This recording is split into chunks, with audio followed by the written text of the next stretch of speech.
nitwa Rugasire Eusebius, ndi umunyamabanga mukuru wa Federation ya Sport Scolaire. Imikino mu mashuri ni imikino ngarukamwaka. Ubundi buriya iyo tuvuze imikino mu mashuri ihera ku ishuri nyine. Ihera ku ishuri, abana bagakina ku rwego rw'ishuri, babandi bagaragaje ubushobozi bagahagararira abagenzi babo ku rwego rw'umurenge, bahagarariye ikigo ku rwego rw'umurenge. Ikigo gishoboye gutsinda ku rwego rw'umurenge kikazamuka kikajya ku rwego rw'akarere, nyuma yaho tugira urwego rwa ligue, noneho bigasoreza ku rwego rw'igihugu.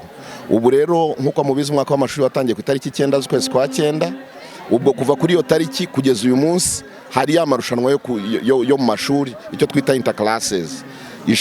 Class imwe ikina n'iyindi, ni bimwe ikina n'iyindi. Ubu rero guhera uyu munsi dutangije noneho amarushanwa ku rwego rw'imirenge, ariho ibigo biri buze kujya kurushanwa mu mirenge yabo, nyuma bikagenda bikurikirana gutyo kugera ku rwego rw'igihugu. Ubu rero imikino y'uyu mwaka itangiye uyu munsi ku itariki 27 z'ukwezi kwa 10, ikazasozwa mu mpera z'ukwezi kwa 5.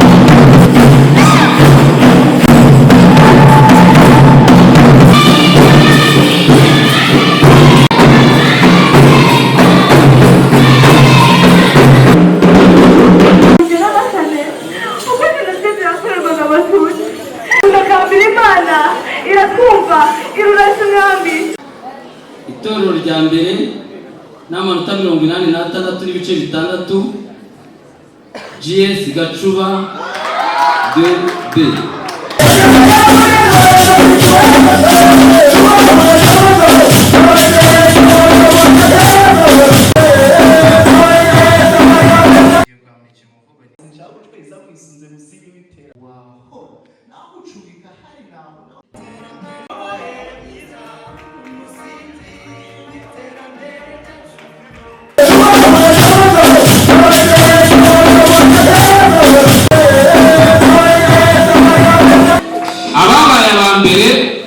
Ni ikigo cy'amashuri giherereye muri Afurika, mu Rwanda, mu ntara oya ndavuga zone twakoreyemo. Ikigo cya mbere ni Saint Bernard.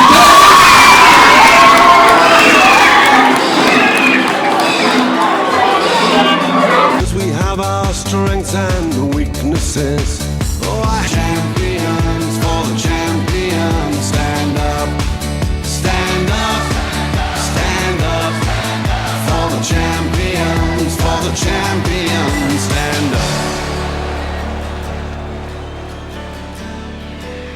Champions for the champions, stand up, stand up, stand up, stand up for the champions,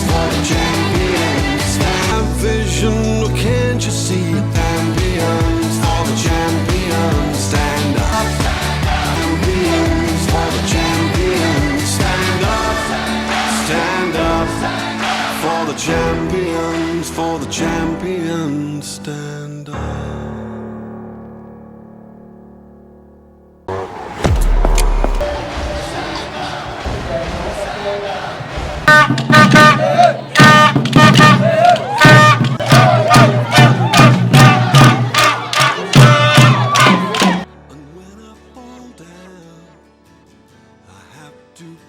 Myself back up, and when I fall down, I have to pick myself back up, and when I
Oh, it's just who wants it most.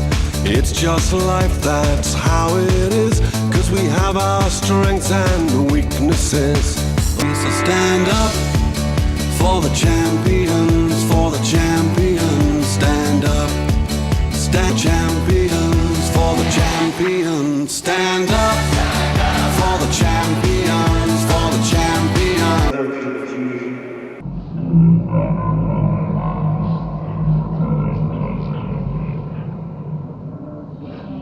Twabashimiye kuba barahize abandi bakaba bagiye guhagarara igihugu, twabaha idarapo bivuze igikorwa gikomeye cyo kujyana igihugu ku mutima. Siporo ni ikintu gikomeye kirenze kuzana ibikombe gusa, kubera ko ubundi gutoza abana kumenya siporo byubaka disipurine, byubaka ibintu bikomeye no mu mutwe. Ariko noneho ubutumwa twabahaga bw'umwihariko bujyanye no guhagarara igihugu muri aya marushanwa ni ukumva yuko barenze amakipe, kwiyumva ko ari igihugu. Twababwiye yuko ari ishema ry'igihugu, guhagararira igihugu biba ari ibintu bikomeye. Ugomba kumva umurava wo gukunda igihugu, ukumva yuko iyo utsinze ni igihugu kiba gitsinze. Imyitwarire yawe ni imyitwarire y'igihugu, twabasabye kwitwara neza, uko bakwitwara kose baba bahagarariye igihugu.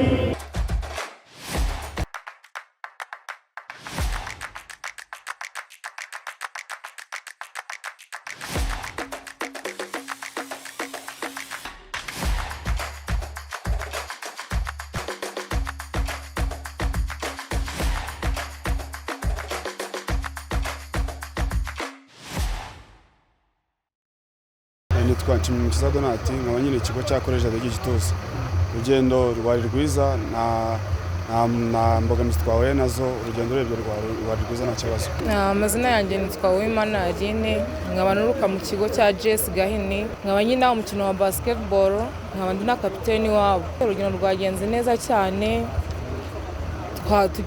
twavuye mu gihugu tujya mu kindi amahoro, twavuye muri Uganda batwakira neza, turaza tugera Kenya batwakira neza, naho tugeze muri Kakamega ibintu ni byiza rwose. Kuri Bukungu International Stadium ni stade yo mu mujyi wa Kakamega hano mu gihugu cya Kenya, hari kubera ibirori byo gufungura ku mugaragaro imikino ya FEASA 2025 n'imikino ihuza ibigo by'amashuri yo muri Afrika y'Uburasirazuba niyo hagati. Imikino y'umwaka yitabiriwe n'ibihugu bitandatu birimo u Rwanda, Kenya iri mu rugo, Uganda, Tanzania, hakaza igihugu cy'u Burundi ndetse na Cote d'Ivoire yatumiwe muri iyi mikino y'uyu mwaka. Muri rusange n'ubwa mbere hitabiriye abanyeshuri benshi, kuko imikino y'umwaka yitabiriwe n'abanyeshuri 4189. Igihugu cya Kenya kiri mu rugo akaba aricyo gifitemo abanyeshuri benshi, ko gifite 1797, akaza Uganda ifite 1582, akaza Tanzania ifite 484, u Rwanda rufite 462,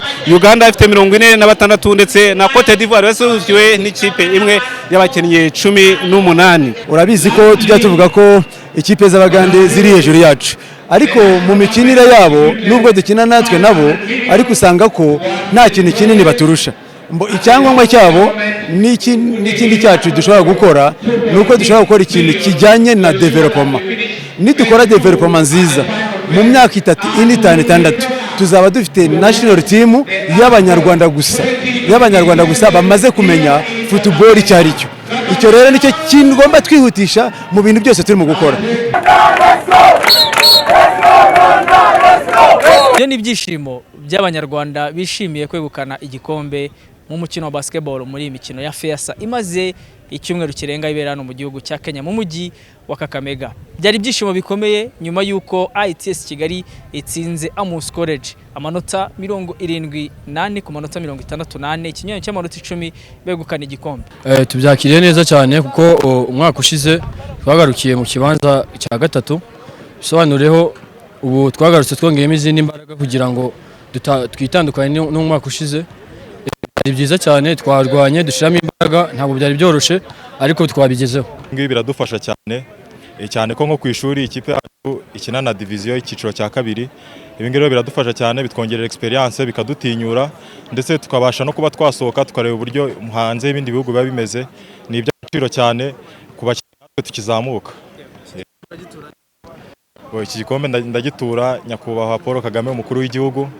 Ikindi ndagitura staff yose twazanye, abakinnyi bagenzi banjye, ndongera nkagitura ikigo, by'umwihariko nkagitura Imana Rurema. Umwaka ushize twabaye aba gatatu mu irushanwa, turica tureba ibyo twabuze, aba ibyo tugenda turakosora, aba mentality ya coaching staff, mentality y'abakinnyi, kongera discipline no gukora imyitozo yo hejuru. So twarebye rero ibyo byose, nta kindi twakoze kidasanzwe, nibyo twagiye turakosora, noneho tugerageza no kuba twakina je collectif, niyo yadufashije twabasha kuba tugeze kuri ino ntsinzi. Umunsi wa nyuma wo gusoza, u Rwanda rwari rwiteze ko rushobora kubona ikindi gikombe muri handball, ariko ADEGI ikaba itsinzwe na Kimiriri hano mu gihugu cya Kenya ibitego 30 ku bitego 31. Nyuma y'umukino wahuzaga ADEGI na Kimiriri hano mu gihugu cya Kenya ikabura igikombe, twagane n'umutoza mu Rwanda Shyaka Emmanuel utoza ADEGI atubwira icyabuze. Wari umukino wari ukomeye cyane, cyakoza twagowe n'imisifure y'abakinnyi b'abasifuzi b'Abatanzania ko ikipe twagiye twigenda imbere, ariko kubera badukasaga cyane kuri defense yacu biza kurangira ikipe dutsinze. Baturujije arbitrage mu kibuga kuko niyo twabonye yatugoye cyane, ntabwo ikipe yari ikomeye, ariko kigiye gutegura umwaka utaha. Uyu mwaka u Rwanda rusoje imikino ya FEASA mu mikino 8 rwitabiriye, rucyuye imidari 4, harimo 2 ya zahabu ndetse n'2 y'umuringa. Imikino ya FEASA izongera kuba mu gihe nk'iki ngiki mu mwaka utaha, izabera mu gihugu cya Tanzania.